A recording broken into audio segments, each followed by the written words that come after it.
प्रिय छात्रों, आप में से एक छात्र ने पेपर की पीडीएफ भेजी है। तो अभी उसने लगभग मान के चलो को आधा घंटा हुआ है, उसने पीडीएफ भेजी है।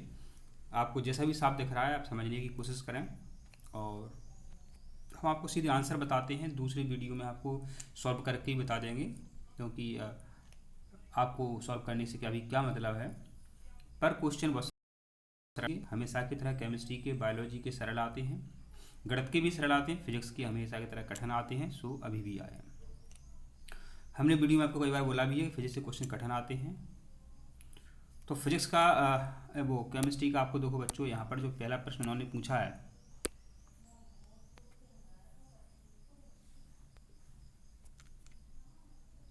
कि निम्नलिखित यौगिकों को पीएच के मानों में बढ़ते क्रम में आपको यहाँ पर व्यवस्थित करना था।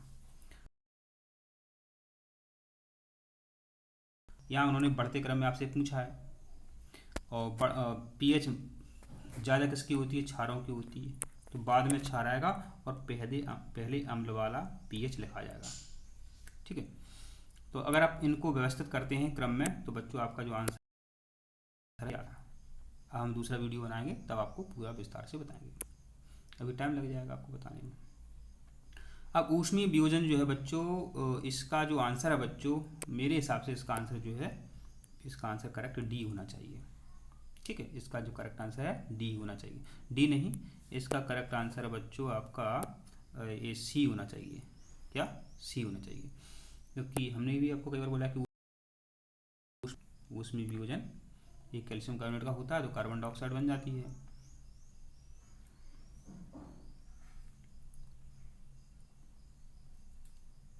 और यहाँ लिखा है गैस उत्पन्न होती है, तो यहाँ पर देखो गैस उत्पन्न हो रही है। जब वही पदार्थ बन जाता है, ये कैल्शियम हाइड्रोक्साइड है, ये कुछ समय बाद जो है कैल्शियम का, हमने आपको बताया था। अब यहाँ पर किस ऑक्साइड का जलीय विलयन क्षारीय प्रकृति का होता है? हमने पहले आपको बोला है बच्चों कि जो धातुएं होती हैं एक से समूह एक से लेकर के बच्चों 13 तक के जितने भी तत्व होते हैं ये क्षारीय विलयन बनाते हैं। तो इन्होंने क्षारीय आपसे पूछा है, तो कैल्शियम ऑक्साइड एक तो आपका ये करेक्ट आंसर है, एक एल्युमिनियम ऑक्साइड है। तो यहाँ लिखा है ए ऑप्शन में ए और माने 1 और 2, माने ए भी क्षारीय होता है बच्चों और एल्युमिनियम ऑक्साइड भी क्षारीय होता है। अब यहाँ है कि एक लवण जो ऊष्मीय वियोजन पर एंटासिड का मुख्य अवयव है। अब एंटासिड बच्चों 2 होते हैं, एक बच्चों आपका ए खाने वाला सोडा होता है, दोनों ही एंटासिड होते हैं। ठीक है, अब यहाँ उन्होंने कह दिया है कि पानी की कठोरता को दूर किया जाता है। तो पानी की कठोरता को बच्चों किससे दूर करते हैं? सोडियम कार्बोनेट से दूर करते हैं। सोडियम कार्बोनेट माना बच्चों सोडियम कार्बोनेट माना वो ये है आपका ऑप्शन में। ये क्या है? साबुन का घोल है, साबुन है अभी। ठीक है, तो इससे कठोरता दूर हो जाती है। ये आपका क्या है? एंटासिड है, सोडियम बाई कार्बोनेट। ठीक है, तो मेरे हिसाब से जो इसका आंसर होना चाहिए डी होना चाहिए मेरे हिसाब से, क्योंकि देखो पेपर बनाने वाला जो होता है, पेपर बनाते बहुत सारी गलतियाँ भी कर देता है, सही से भाषा भी स्पष्ट नहीं करता है। ठीक है, यह है देखो जो आपके सामने प्रश्न है कि मैग्नीशियम हाइड्रोक्साइड की जो अम्लता है, अब देखो अम्लता है, अम्लता क्यों लगती है? फास्फोरस अम्ल की क्षारीयता क्रमशः होती है। तो जो मैग्नीशियम हाइड्रोक्साइड है वैसे क्षारीय होता है, और जो क्षारीय होते हैं बच्चों उनकी पीएच ज़्यादा होती है। जो क्षारीय पदार्थ होते हैं उनके पीएच ज़्यादा होती है, जो अम्लीय होते हैं उनके पीएच कम होती है।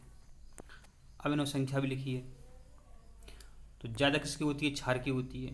पहले मैग्नीशियम हाइड्रोक्साइड है, तो अब इसका आंसर जो मेरे हिसाब से 3 और 2 जो है करेक्ट होना चाहिए।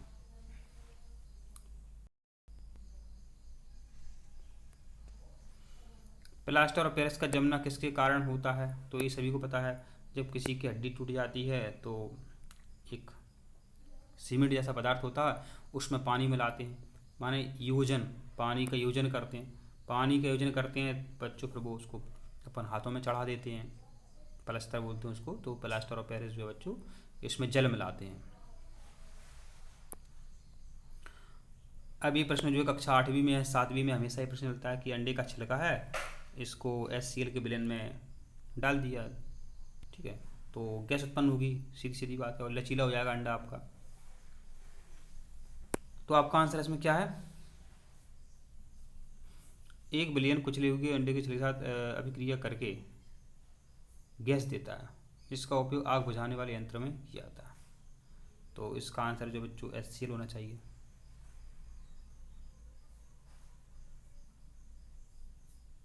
इसका आंसर HCl होना चाहिए, ठीक है।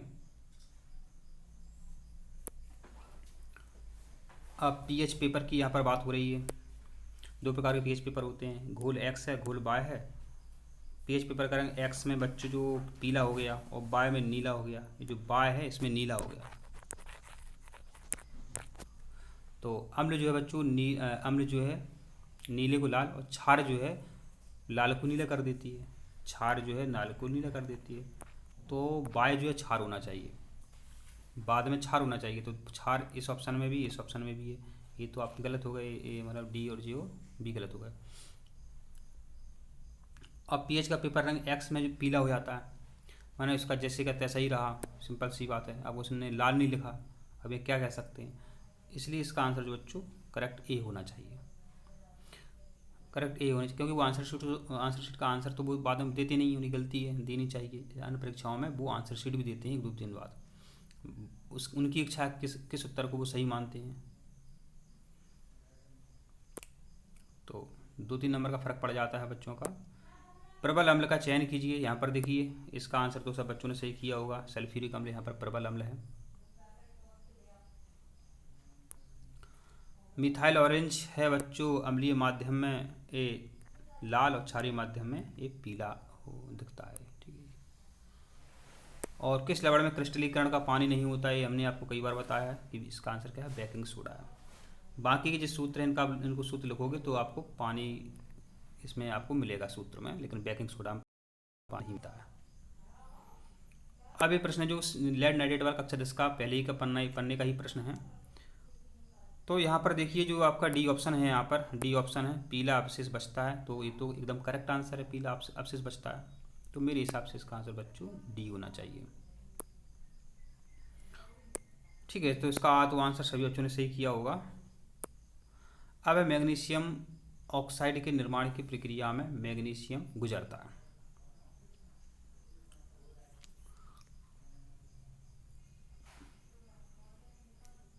अब यहाँ पर देखो मैग्नीशियम ऑक्साइड यहाँ लिखा है, तो ये है मैग्नीशियम, ये ऑक्सीजन से क्रिया हो रही है, आपका बन गया मैग्नीशियम ऑक्साइड। तो क्या हो रहा है मैग्नीशियम का, ये ऑक्सीकरण हो रहा है। यहाँ पर मैग्नीशियम का क्या हो रहा है, यहाँ पर ऑक्सीकरण हो रहा है। तो इसका आंसर ऑक्सीकरण होना चाहिए, ऑक्सीकरण है ही।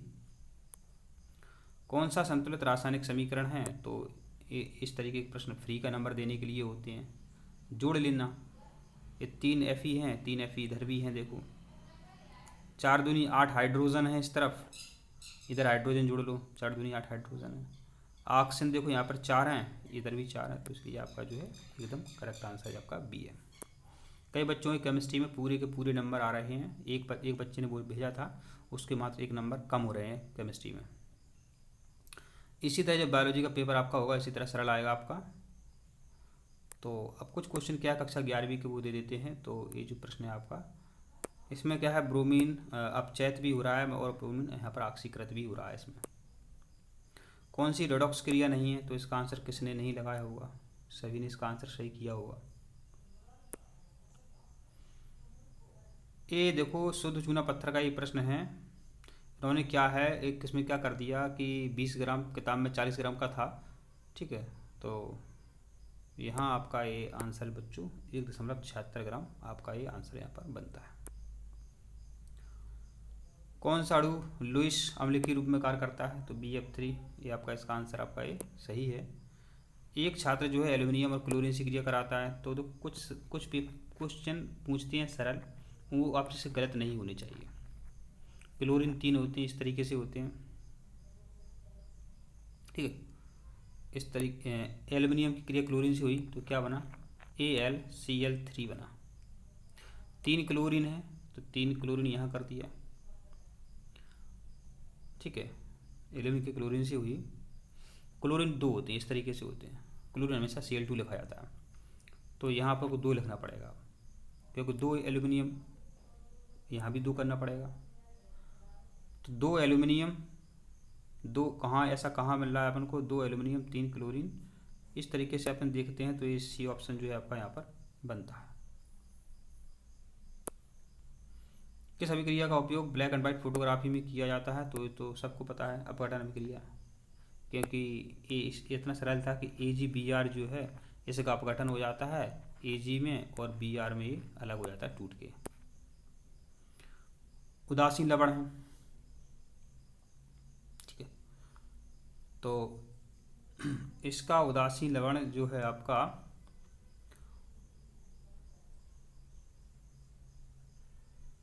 अमोनियम एसीटेट जो है, ये हमको एकदम सही लग रहा है यहाँ, तो इसका हम आपको बाद में बताएंगे क्योंकि ने कठिन पूछा है।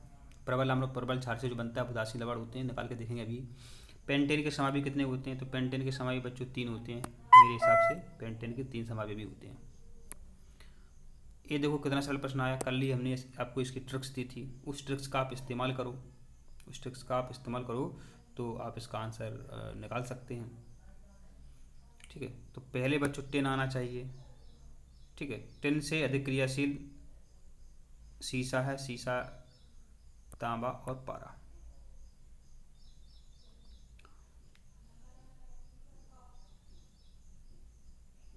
यह नहीं हो सकता,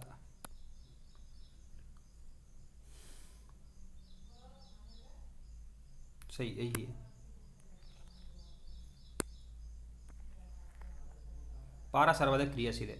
जब हमने आपकी इस तरीके से हमने आपको बताई थी, ठीक है, तो वहाँ पर आप देख लेना कि बच्चों जो सीसा है आपका, और कई बार प्रश्न भी आता है कि जो किसी बर्तन का जो खोल होता है, प्रश्न आया कि उसमें जिंक नहीं चढ़ाते हैं जबकि टिन चढ़ाते हैं, क्योंकि टिन कम क्रियाशील होता है।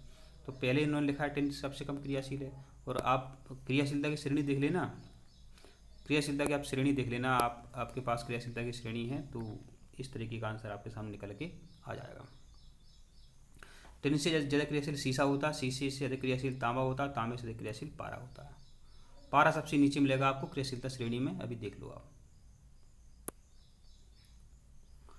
चिप्स को सुरक्षित रखने के लिए, ये तो हमने आपको कई बार करवाया है, नाइट्रोजन का, कोई विलयन जो है लाल लिटमस को नीला कर देता है तो वो क्या होगा, वो अम्ल होगा, सीधी बात है। अम्ल की पीएच क्या होगी, 0 से लेकर के 6 के बीच होगी, सिंपल सी बात है वो। हाँ देखो लो अच्छा, लाल लिटमस को नीला, अम्ल लाल लिटमस को नीला, लाल लिटमस, इस क्षार की बात हो रही है, आपको जल्दबाजी कभी नहीं करनी है, ये क्षार की बात हो रही है। ये किसकी बात हो रही है, क्षार।